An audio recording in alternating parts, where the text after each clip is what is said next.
What's going on, everybody? It's your boy C-Zar, and we are talking about XRP today. Hit that like button, subscribe, and thank you all for being here. Let's get into it, okay? Let's talk about the price action here. I want to get into the short-term stuff. I think the short-term stuff is probably going to provide more insight than the daily stuff will, at least for the what's about to happen. I do believe that what we're going to see is some type of a drop. Do we get a higher low? Do we get a lower low? I don't really care, man. We're going to move back up and probably send it to $2 afterwards. It won't be this fast of a process, but it'll probably be drawn out, over like a month or two. Anyways, I'm not really worried about the short-term stuff, but that's kind of my idea. I'm not necessarily calling for a lower low for XRP. I actually think that we might find a higher low, but it is possible. It's something that we should accept and be comfortable with and at least acknowledge as a possibility, okay? This is really odd price action, what we're seeing here. This is very, very odd stuff, in my opinion. We don't see it too often, but we have seen it before. It's actually very, very similar to what we saw back here, right? With our scam wick on the 10th. I mean, they're not the exact same. Of course, they're not identical, but big move down, big move back up. The only difference here is this happened on the closing period, and then the next day we opened and we moved back up. Here, this is all on the same day. But it's basically the same idea. And then here, you just moved sideways. Here, you just moved sideways, didn't you? Yeah, you did. You had a slightly higher high too. You had a slightly higher high here. You faked people out. And then what'd you do? Then you broke down and you had a slightly lower low relative to this. I would bet we do the same thing. We even came all the way back down to where this was. So my thoughts are similar to what we saw back here. It's a totally different scale. It's a totally different move, but there are similarities. And in those nuggets of similarness, I'm assuming we're going to see inevitably some price that is at these lows, just above these lows like this, or maybe even just below these lows, but in proximity to this low. So again, the same kind of construct of an idea that what we saw back here is what we're seeing here. I mean, it looks the exact same. It's almost perfect so far. Let's see if we can find any other examples where that exact same kind of concept happens. Let's see. I mean, kind of. I mean, look at this, right? This is a very big scam, like very big drop, and then you pump back up. You moved sideways. You had your slightly higher high, and then what'd you do? You came down. You got your lower lows. Your ultimate low was right there at this low. It was right there. It was a slightly lower low, but then you slowly but surely started to move up over the next 2 months. Does that sound familiar? Did I say that in the very beginning of this video? Looking at this here, right? We dropped down super hard. You didn't pump back up, but you did move sideways, and then we saw a lower low, right? Here, drop down super hard, pump back up, move sideways. Where we moved lower, we didn't get a lower low here. This one isn't really a good example, but it's just something that we've seen happen before, and not just with XRP. I'm trying to see if there's any other examples. Not really finding it. That's okay. I think I've made my point. Anyways, moving on, looking at the 1 hour time frame and then zooming out from here. 1 hour time frame. We're building a little bit of volume as we're moving down. Bearish. RSI is oversold, stochastics are oversold, MACD crossing below the zero, bearish. Some people might hear that and say, but it's oversold. Isn't that the best time to buy? Was this the best time to buy when you were oversold here? Was that the best time to buy? No, this was actually, right? When you were overbought here, I guess the first time you got overbought, was that the best time to sell? No, you did good if you sold here. You did good if you bought here for short-term plays, whatever. But the best time to sell wasn't once you got overbought. It was a little bit afterwards, right? You were still overbought here, but you got a little overbought right there. The point that I'm trying to make here is just because you're overbought doesn't mean it's time to get bearish. Just because we're oversold doesn't mean it's time to get bullish. Likely, typically, when you get this deep in the oversold zone, it's the beginning of more to come, not less. 4 hour time frame, we're at the base of this little range here. Volume's picking up. We're probably going to go down, guys. We're probably going to go down. And that's I think we already made that point with the analysis I gave earlier. I want to do, I think that fib works.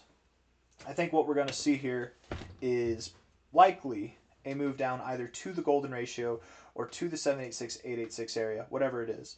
We'll probably from either of those points come back up and find resistance around here where we found support before. If it's not right here at the 0.5, maybe we go a little bit higher and we'll find resistance at this prior support. This does seem to be more significant, so I would think that we find resistance there, but this is more relevant. It's closer in proximity, so it might have more significance because of that. Either way, though, I expect that we'll find some resistance basically in the price area that we're at now after plummeting down to about $1.30, $1.26. At the lowest, we'll go to about $1.21.8 to $1.17. Find support there. Either of those outcomes, I would still expect that we come back up here to find resistance. The only difference there would be if we come down here, there is a chance that we could find resistance here instead, but there's not really any significance there other than the golden ratio being there. So I really do think that golden ratio up to this zone, find resistance, 786, 886 up to this zone, find resistance. It's going to be one of those two outcomes. That's kind of my expectation there. And likely, yes, we will proceed lower. Does that mean that we get a lower low? Not necessarily. Does that mean that we hit $1 or 87 cents? I highly doubt it. I actually highly doubt that XRP goes to $1 or below $1 anytime soon. I think it'll be months away. I do think it will happen. I do think it'll happen this year. I don't think it'll happen until the fall or maybe late summer though, okay? For whatever that's worth. So again, can we go below this low? Yes, but I doubt we hit any of these targets. It'll probably be some sort of like a fake out low. And I'm drawing it like this. I don't expect it to be like this. Really, I guess what I expect it to be like is here, we'll move up, whatever. We'll probably crowd it, move down, and then slowly but surely like shift. You might get like a slightly lower low, something like this. That's kind of what I'm expecting. A slow, drawn-out process that takes us into the beginning of March. We find our low there, and then we start to recover. That actually makes a whole lot of sense to me. I literally bet it plays out exactly like that. I'm sure a lot of people when they draw like this, and most of the time when I draw like this, I'm just having fun. I wouldn't doubt it, save it, screenshot it if it works out exactly like this. I wouldn't be surprised at all. And maybe again, maybe we don't see a lower low. Maybe we do see a higher low, but that's not the point. The point is we're going lower, likely going lower, probably below $1.30. We're at $1.38 here, and even a decent chance of going below $1.15. But I highly, highly, highly doubt we go below $1. No matter how bearish and frantic the market might seem over the next week or so. The MACD, bearish, definitely. You're about to start moving down. RSI, it's about to get oversold, bearish, right? You haven't been oversold in a long time. Look at this. You've been moving sideways. You haven't been oversold this whole time. What do you think getting oversold is going to signal? It's going to signal a break to the downside, right? We've had a false break to the upside. When we got overbought. Same kind of concept, but to the downside with oversold. Stochastics are about to get oversold. MACD rejecting the zero. All bad things. But it's just on the 4 hour. I say bad, it's not calamitous. It's just not ideal for right now, so we go lower. MACD's bearish, stochastics are bearish, RSI is bearish, all of it agrees with me. I mean, I think honestly it would actually be better to see a slightly, we don't have to go below this low, but see something that closes just below this candle here. If we close below there, we'll have some bullish divergence set up on various indicators. I don't think that would look bad at all. At the end of the day, what I'm expecting for XRP is that we just continue in this range that we've been in now for a long time. What I improperly identified as a horizontal channel, I think, is now actually a wedge. We'll probably follow suit with this wedge, and I'm not drawing it the best, but you can kind of go see what I'm going for here. We'll probably follow this trend. Man, I can't even draw a straight line when I have the straight lines on there. We'll probably follow this trend throughout the bear market. I doubt that we break below this line, but if we do what I think we're going to do, we go a little bit lower, and then we come back up and find resistance probably right there around $2 sometime in March or April. Likely what's going to happen is we will slowly but surely go lower, below $1. We'll find support somewhere on the lower ends of this line around here. I don't know, probably at these areas of prior resistance.